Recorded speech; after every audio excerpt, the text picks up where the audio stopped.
So my name is Terence Chandra, this is Jasmine Chandra, and we run a ministry based in St John New Brunswick called Pennies and Sparrows. And we're gonna tell you a little bit more about that ministry now. Do you want to say how we started and what our vision was initially? Sure. So we started in 2014, and we started basically with the idea that we'd like to reach beyond church walls into the community.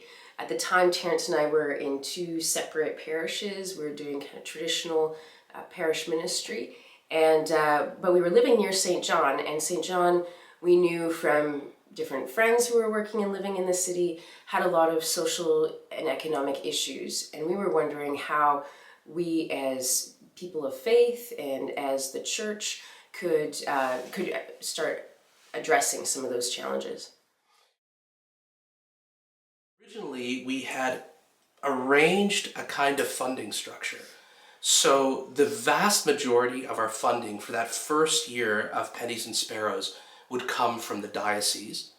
The second level of funding, the second highest level of funding, would come from a church community that we would kind of treat as home base. And for us, that happens to be St. John's Stone Church, located in the urban core of our city where Pennies and Sparrows operates. And the smallest segment of our funding, during that first year anyway, came largely from donors. But over the years that changed. Can you explain how it changed? Yeah, I'd say the first 1 to 3 years, we kind of had a lot of support from the diocese and from Stone Church.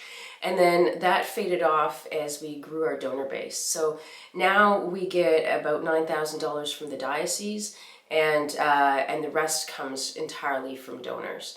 So what that does is it frees us up to be able to focus on ministry and not have to worry about, how are we going to keep funding it. So we're not relying on either a parish budget or a diocesan budget to make sure that we're still viable. We know that we can keep going for as long as we want, because we have this donor base that has grown and expanded over the years, and which continues to grow and expand. So it would have been possible for us to do this ministry independently of any church body, but we wanted to be associated with the Diocese of Fredricton because I think that's a better biblical model. So when Paul and Barnabas, for example, launched their first mission, they were, in a sense, given permission and authority by the larger church to do so. And they had kind of a home church, which was the church in Antioch, which prayed for them and supported them. And for us, we have the support of Stone Church, but again, we also have the support of the diocese as well. So we have this whole family of faith that, in a sense, gives authority to the kind of work that we do and permission for the work that we do and keeps us accountable too.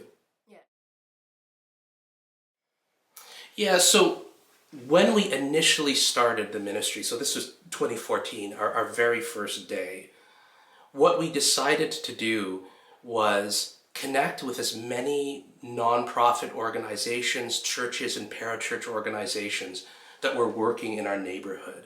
And there were how many would you say? There are about 40 that we visited in the first, I'd say, 6 months. Yeah, about maybe even more than that. Yeah. And when we met with representatives from these different organizations, we asked two questions. The questions that we asked are, what do you do? What is your mission? What is your role here in the community? And the second question that we asked was how can we help? We were very intentional during those first few years to not start ministries of our own, largely because we didn't know the neighborhood that well, and we felt that we wanted to learn from other people before we actually started doing work that could be considered innovative. So by asking those two questions, what kind of work do you do and how can we help, we had this wonderful opportunity to really get to know the neighborhood better, because we actually ended up volunteering with them. We volunteered with what they call here the food basket, which is like the local food bank. I volunteered reading, coaching literacy at the local elementary school. Just trying to think of what else we did. You taught English, and you started teaching English. Actually, that's a big part of the story. So I have a background in English as a second language, teaching ESL. And one of the first things that I did was I partnered with an organization called the St John Newcomers Resource Center, and I started just teaching a weekly English class. And that turned into a pretty significant ministry, and I can say more about it later. Just where did you volunteer? Yeah, so I volunteered with different neighborhood organizations. So with Pulse in the South End, which is a kind of local group serving the community. And I volunteered on a couple of boards, the Elizabeth Fry Society, which serves women who are in incarceration or leaving incarceration. And I served on a inner city youth board, as well as there's a youth shelter organization that was getting going, and so I served on that board as well as a youth shelter. So the next topic we were asked to address was the community impact of our ministry. So from what I understand, that basically means what kind of ministries we offer to the neighborhood. So I mentioned earlier that I have a background in teaching English as a second language, and that I had partnered up with a local organization to teach an adult English language class to, I want to say, about 5 or 6 people. Well, that managed to grow into something fairly significant. So we started actually hosting the classes at our church. And there were enough people interested in the classes that we expanded beyond just one class, like me teaching intermediate English, and we hired somebody to teach beginner's English. And so we ended up having 2 classes, an intermediate one and a beginner's class as well. And I actually launched, if anyone was interested, I launched a English language Bible study. So anybody from either of those 2 classes were welcome to join a Bible study where the idea would be, yes, learn English, learn basic English vocabulary, but also learn a little bit about the Bible too. And it was a really wonderful program because it offered people an opportunity to talk and build their English skills, but at the same time talk about these really deep issues of faith and life and the meaning of life and that sort of thing. One thing that we also noticed was that there were a lot of newcomer children coming to our neighborhood, and their English skills wouldn't be great, obviously, because they're newcomers to the country, and they may come from a country where English isn't the first language or French isn't the first language. And they needed to kind of improve their English skills, especially during the summer months when there was no school. So we started in the summer, I think, of 2022 or 3. What would you say? I'm getting the years mixed up here. I think 2022. Yeah, so the first summer we offered this program was 2022, and we offered a week-long ESL day camp. So newcomer kids from our neighborhood would just come to our church, and for a week they would just do basically games and activities that helped build their English skills. And over the summers, that summer program expanded, and it became 2 ESL day camps, 1 week for children, the other week for junior teens. And then the 3rd summer after that, we offered not only 2 ESL day camps, but we also offered an ESL VBS for children as well, where, again, the idea is play, have fun, learn English, but also learn a little bit about Jesus and the faith, the Christian faith. Yeah. So another thing that happened during COVID is we realized that a lot of seniors were alone and isolated. And as all their programs for them shut down, we were finding that seniors in our congregation were noticing mental health decline, and we're seeing increasing cases of people with dementia.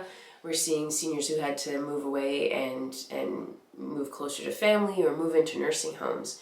And that's when we realized that we needed to do something about this. So we started a monthly senior social time where we have a live band, we have door prizes, we have snacks, and we moved into having the seniors listen to presentations, and now the seniors themselves are presenting on different things that are important to them. So we also run a drop-in program for the community, and it's 3 days a week, 3 afternoons a week. It is basically open to literally anybody. Anybody can come in, but most of the people who tend to come tend to be folks who are living below the poverty line. So homeless people, people who are struggling with loneliness and isolation. And it's also a place where people can get resources, referral to resources. So we actually have a number of nonprofits that will come to our drop-in program and offer their services there, knowing that the community that they want to connect with is going to be present. So for example, there's an organization called Fresh Start that comes to our drop-in program, and they help people get into housing. Who else runs from? We have community health nurses, so we have 2 nurses who come every Thursday, and they will offer flu shots or any kind of, if people have any health concerns, they can go and talk to them about them. We have free haircuts once a week.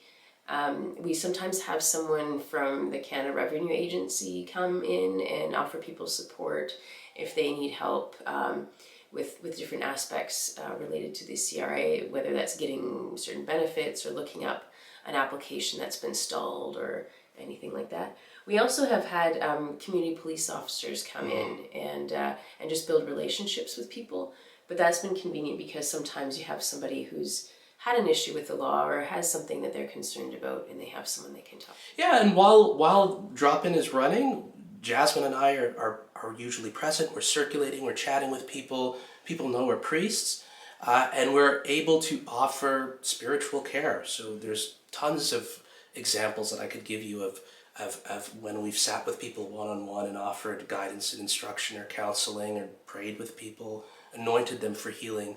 So they're just incredible ministry opportunities there. We have Foodie Friday. So Foodie Friday is a program that was started by one of our employees, Miriam Weston. And she comes in every Friday and does a cooking program. So it's where people come together and they can cook together and then they can share lunch together. So it's a way of building community, building relationships, but also teaching cooking skills. We had one person who was an adult with intellectual disabilities who came in, and at first she was not comfortable cooking anything. Her role when she would get to Foodie Fridays would be to set the table. And now she's built up her confidence to such a level that she's baking and making cookies and doing all sorts of things in the kitchen. So that's really wonderful. Yeah, so I think that pretty much sums up what our ministry is all about. If I could close with anything, I would have to say, we're both really grateful for the kind of work that we do. We're thankful to God because we find our ministry to be just immensely rewarding. But we're also really thankful for the people who have supported our ministry. So I'm not just talking about donors, although we're incredibly thankful for them, but the volunteers who've come alongside us, the other staff that over the year have joined us and that we work in partnership with. I think we have an incredible team, and it's just my attitude towards our ministry is just really one of genuine gratitude. Yeah, I'd agree with that. And I think really the partnership with Stone Church has been really wonderful, where we have a home base we can run the programs out of, and we have that support from the congregation. Yeah. If you're thinking about doing a ministry like this on your own, we would be happy to answer more specific questions. I'm sure that there are ways will be provided for you to reach out to us and contact us, and we'd be happy to have those conversations with you. Thanks for listening. Yeah, like and subscribe.